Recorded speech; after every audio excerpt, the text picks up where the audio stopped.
Hello, Just Too Good here, and today I'm counting down 10 of the creepiest LEGO sets of minifigures. And when I say creepy, I mean unintentionally scary, not things that are intended to be spooky, like the Haunted House set. All music tracks will be listed in the bottom right hand corner as they play, and without further ado, let's get into this.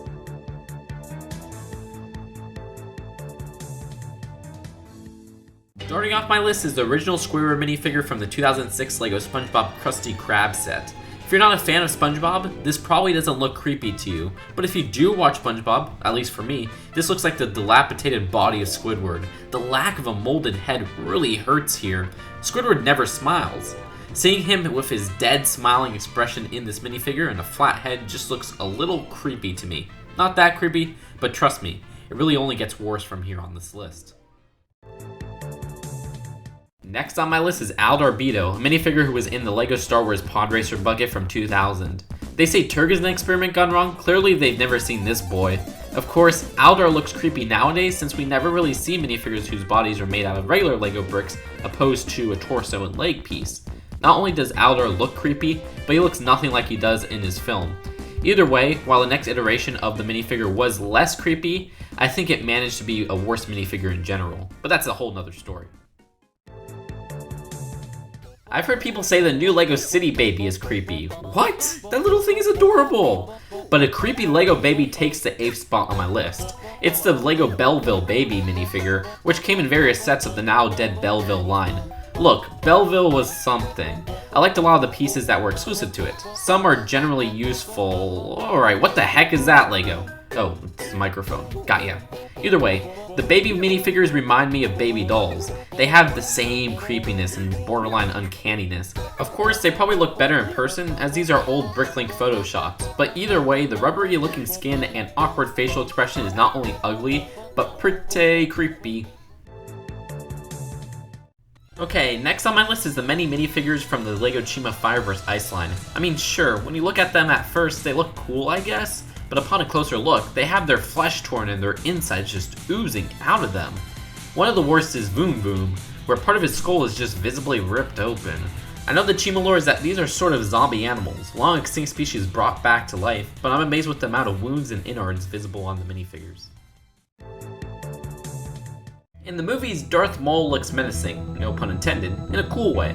However, number 6 on my list is the 2015 version of the Darth Maul minifigure. That friggin' grin, man, it's so unsettling.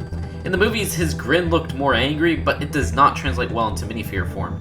It just looked like he's going to, I don't know, mess with little children. Stay away from this guy. Next on my list is a Hammerhead warrior from the LEGO Lantis Seabed Strider set. What's so bad about this guy? Well, take off his mask. Holy crap, what the heck? That's some nightmare fuel disguised as a hammerhead shark. What's worse is if you put some of the animal suit mask over him from the CMF series, which I see a lot online. Ugh! Iconic Easter? More like demonic Easter. Okay, come on. That was just too good of a pun. Alright, I'll stop. LEGO Gala Door. Gala Door. People call you an un-LEGO-like failure. Having owned a few of your sets, I just see you as an unnecessary addition to my collection. Actually, the sets I own are some of the McDonald's promos for the line. And one is a nice mesh of uncanny, funny, and creepy. It's the Nick from Gala Door McDonald's promo set. I don't know, man. I think his head just creeps me out while making me laugh and cringe. That dead expression, that right leg that looks like one whole old gray glob, and what? His hair is part of his robotic helmet thingy. That just doesn't make sense. I can't do this. Bruh, look at this dude. Wait till you see the... No.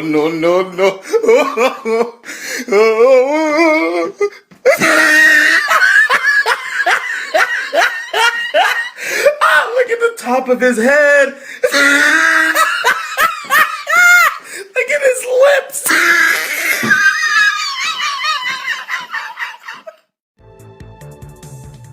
At number 3 is the LEGO Nesquik Rabbit minifigure, who came in promotional sets in the early 2000s. Look, if you don't know the secret of this adorable little rabbit, you haven't seen my top 10 most obscure LEGO licenses video. Go watch that. Either way, the secret of the Nesquik Rabbit is when you take off his mask.